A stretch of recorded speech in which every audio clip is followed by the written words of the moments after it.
Bom dia, boa tarde, boa noite.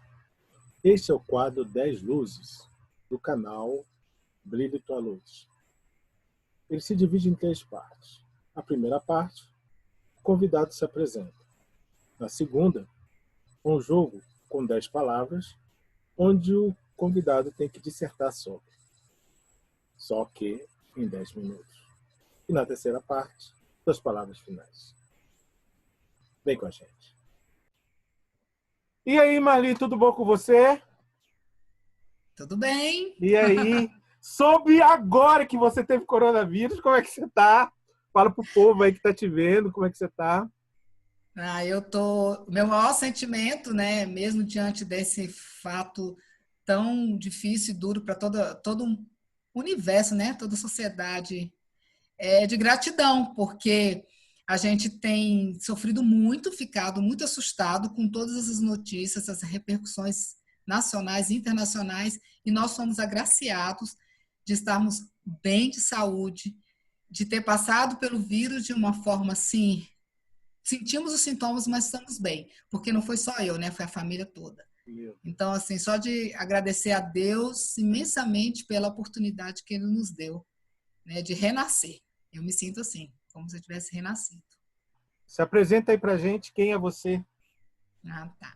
Eu sou a Marli Ferreira de Oliveira Paiva, 28 anos, sou professora, que eu acho que mesmo que você se aposente, você nunca vai deixar de carregar esse dom maravilhoso que é de ensinar. Você é professor de quê? Eu sou professora de educação física e também me graduei em Direito, né? Também sou advogada. Nossa, que chique.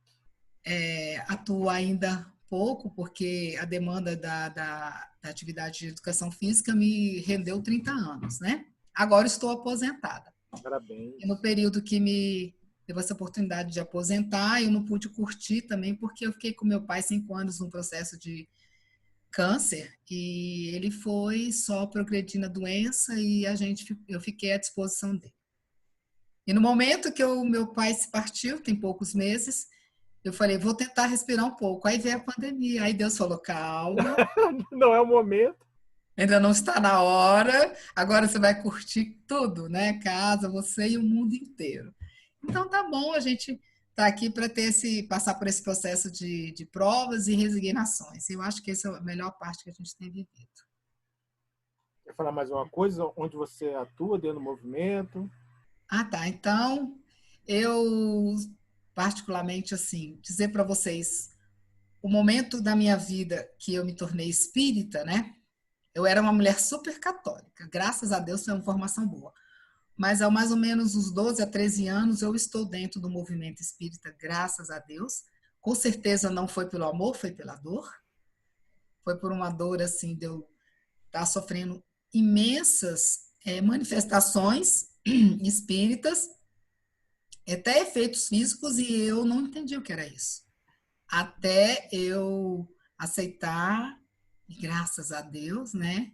Foi o momento que eu aceitei e hoje eu estou dentro do movimento. E se eu soubesse, eu preferia que ele tivesse aparecido há uns 40 anos atrás para já estar mais ou menos 40 anos aqui.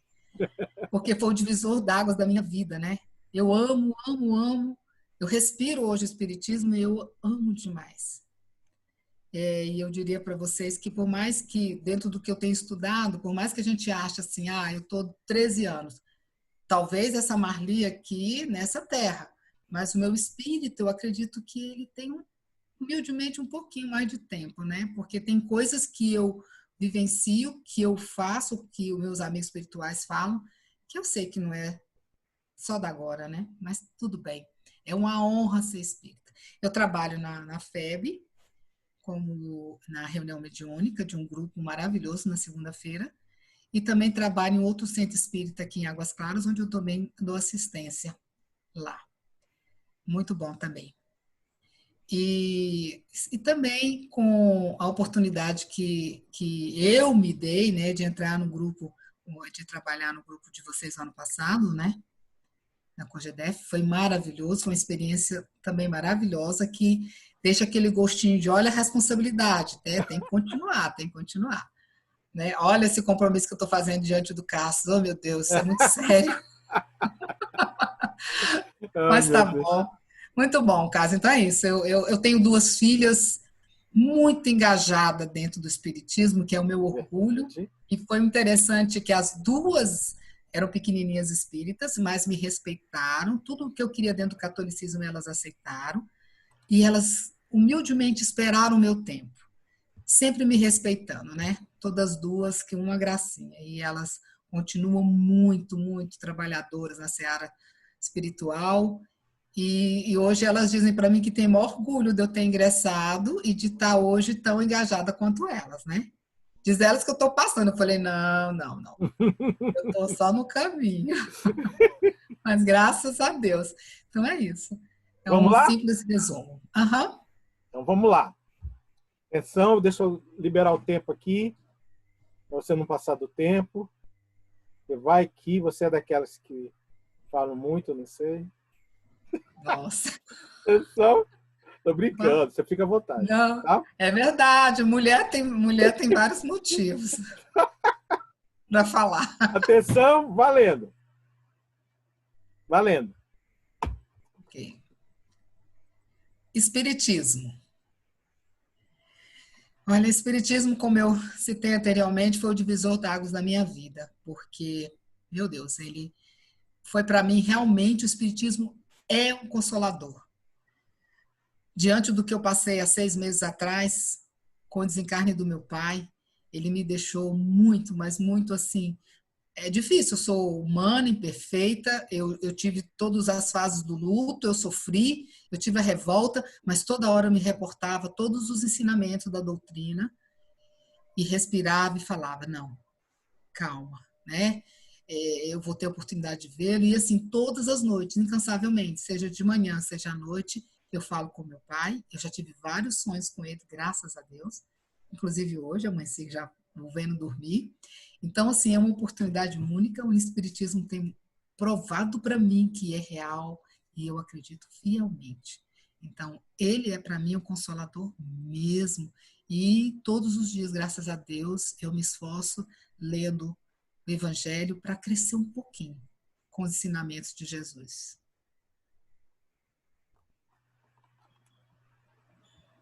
Jovem. Ah, jovem. Acho que jovem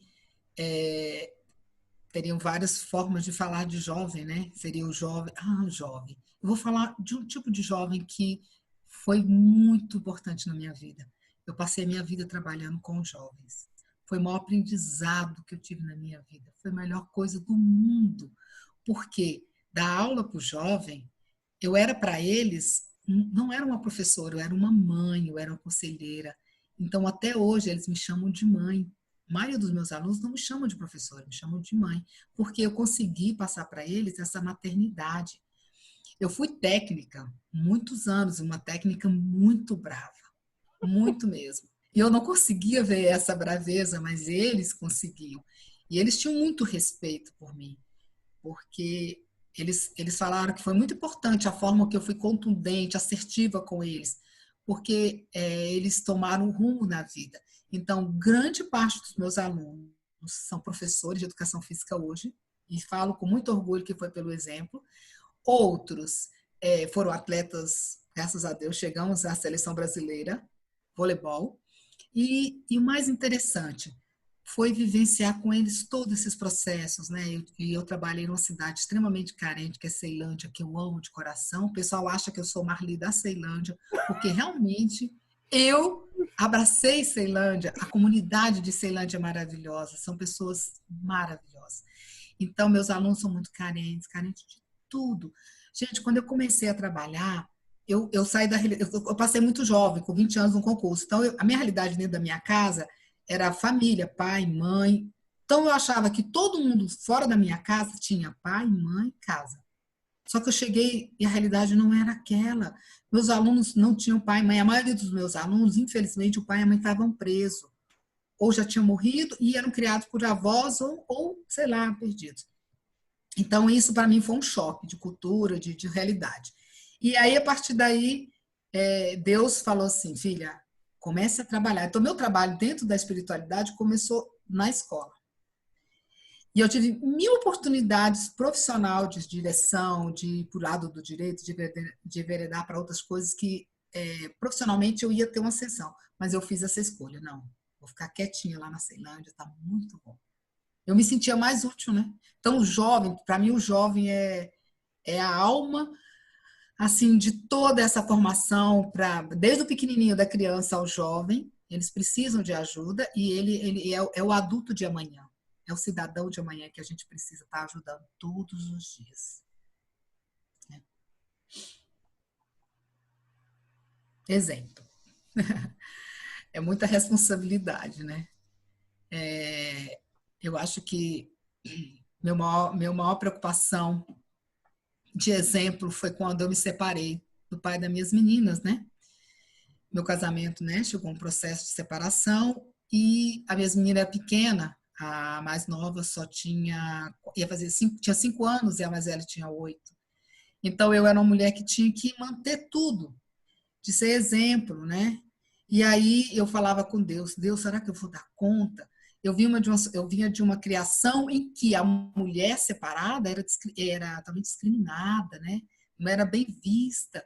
E eu pensava, meu Deus, as minhas filhas vão ser julgadas, filhas de mulher separada. Então, a minha geração era isso. Então, eu tinha muito medo de como criar minhas filhas, que desse certo, que elas conseguissem chegar a rumo. Então, a minha vida foi o exemplo mesmo, foi continuar trabalhando, continuar estudando. Tadinhas, eu cobrei delas demais, demais, porque eu falava a elas, menina, eu não dava roupa chique, eu não dava sapato chique, a gente vivia, mas o meu foco todo foi a educação. Então, eu trabalhei todo o dinheiro que eu tinha e que era a pensão do pai para a educação. E deu certo, né? A mais velha entrou na UNB aos 16, formou aos 20, passou no concurso aos 20, ela me copiou. A mais nova também foi no mesmo caminho, né? Então, elas falam para mim que fui o maior exemplo para elas de tudo. E aí tive que manter. Então, o exemplo começa dentro de casa. Esse é o maior, essa palavra para mim é o exemplo. E hoje eu tenho que continuar sendo exemplo para a família, para os meus irmãos, para tudo, né? Tem minha mãe, tem meu pai, às vezes você fica sem paciência, aí Deus chega para mim, traz um problema da mãe, aí você fala assim. Aí eu penso, nossa, meu Deus, hoje é o teste da paciência, então vamos lá para a paciência. Então é isso, então a gente tem que. Não é fácil carregar o exemplo, viu? É difícil, porque tem vontade de falar, ai meu Deus, aí você fala assim, não, vamos embora, vamos embora. É assim. O exemplo é top.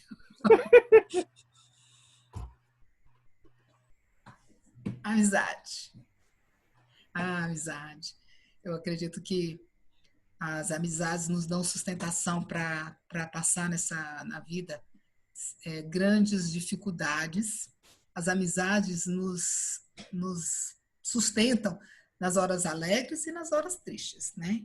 Então, é importante a gente respeitar a amizade, para mim, é aceitar o outro como ele é. Porque todos nós temos defeitos. Então, não adianta eu querer mudar alguém.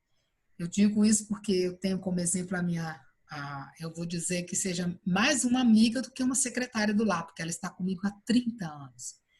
Mas o segredo da nossa durabilidade foi a amizade, porque eu aceitei ela como ela é e ela me aceitou como eu sou.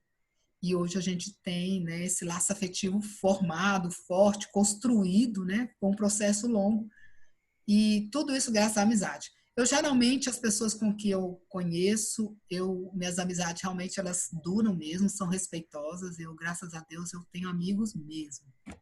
Graças a Deus. Eu busco dar esse amorzinho especial às amizades.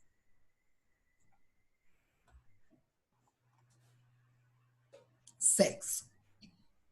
Bom, com relação ao sexo, ele é algo que eu sou da geração do tabu com relação a falar do sexo, né? Até mesmo porque a minha mãe e meu pai não falaram nada. Eu tenho uma experiência inusitada com relação ao sexo. Não sei se posso falar isso aqui. Mas quando entrei na educação física, eu entrei com 18, 17 anos, eu passei. Eu lembro que fui fazer uma prova de anatomia e o professor perguntou o que era coito interrompido. Eu não sabia. Eu tinha 18 anos, né? Eu fui do tempo que meu pai obrigava a casar virgem, porque senão você, né, estava fora de casa. Eu juro, eu não sabia. Aí eu sei que nessa prova eu fui muito mal, e eu sou uma aluna muito dedicada, então tudo meu era ou 9 ou 10, e essa prova eu fui mal. Aí eu trabalhava no hospital e levei a prova para uma enfermeira. Aí ela foi me dar aula de sexo. Eu fui ver o aparelho reprodutor masculino, eu fui ver isso, ver aquilo. É sério. E aí eu falei, meu Deus, né? Como pode? Então hoje eu vejo que a jovem, as gerações todas, né? Elas têm uma linha diferente do sexo que algumas coisas eu também não compactuo, porque eu achei que ficou muito fútil, ficou muito vulgar, né? Então, o sexo, ele é muito importante, ele tem que ser aprendido, ele tem que ser compreendido, para que você respeite o seu corpo, respeite o corpo do outro, entenda que ele é necessário, ele é importante, né? Mas que de forma mais salutar, de forma assim mais, digamos, natural, menos agressiva. Mas é importante conhecimento, né? E conhecer um pouquinho do seu corpo, saber falar. Então, assim, eu também não dei conta de falar para minhas filhas sobre o sexo, porque eu também não tive eu reproduzi o que a minha mãe fez. Isso foi péssimo, tá bom? Então, eu espero que as minhas filhas sejam melhores do que eu, e hoje eu já posso ser melhor para as minhas netas, se Deus quiser, para os meus netos. Estou esperando, elas não fazem. Meu amor, acabou o tempo. Você foi muito legal. Oh, Mas foi muito legal, foi muito bom. Muito, que cara, legal. muito assunto, muita coisa bacana, assim. Deu vontade de perguntar um monte de coisa, mas eu não podia. Senão o pessoal, Ah, senão que meus pena. produtores me matam. Falam assim, como você não era esse o estabelecido? Mas a gente vai marcar uma outra depois. Dá um Tá tempinho, bom. depois que a gente lançar essa, a gente faz uma outra mais legal. Tem muita coisa Desculpa se eu bacana. fui prolística. Não, não foi, não foi, não foi. Você falou coisas importantes que a gente precisa ouvir. Achei fantástico. Suas Ai, que palavras bom. finais, se quiser falar alguma coisa, fica à vontade. Já pode começar? Pode. Então tá. Olha, eu agradeço muito o convite que o Cássio me fez, é uma honra, como eu falei para ele. E falar da gente é um pouco meio que constrangedor, mas eu acho que às vezes as pessoas têm que entender que todo mundo passa pelos mesmos problemas, os mesmos processos, né? E às vezes a gente está diante de situação que às vezes a forma que eu usei pode ajudar um ou outro, né? Então, assim, a vida da gente é um grande aprendizado no dia a dia. Eu queria deixar só uma mensagem assim que eu tenho lido esses dias, que é, por exemplo, dentro da casa espírita, eu como dialogadora, não atendimento fraterno. Uma das coisas que eu mais atendo são as pessoas falando assim: "Ah, na minha vida nada dá certo, eu não consigo um emprego, tá tudo difícil, eu não consigo arrumar um amor na minha vida, eu não consigo arrumar o emprego dos meus sonhos, eu não consigo aquela faculdade, eu não consigo tudo". Então, assim, cabe, o que você está fazendo para você conseguir isso, né? Então, é chegar e olhar para você e falar assim, olhar para o teu sagrado e falar assim, o que eu posso fazer? Porque muita gente quer tudo e não sai do lugar, não sai de casa, não busca estudar, não busca ser melhor, não busca crescer, né?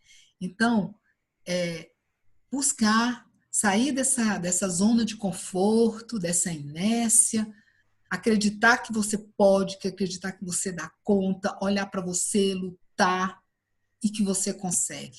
Eu sou uma pessoa que sou oriunda de um casal extremamente humilde, que mal tem o primário, mas que eu falei, eu não vou ficar naquela história de que o homem é produto do meio. Não, eu vou lutar para ser uma pessoa melhor, mas isso tem que ter de dentro para fora, tem que ter a vontade.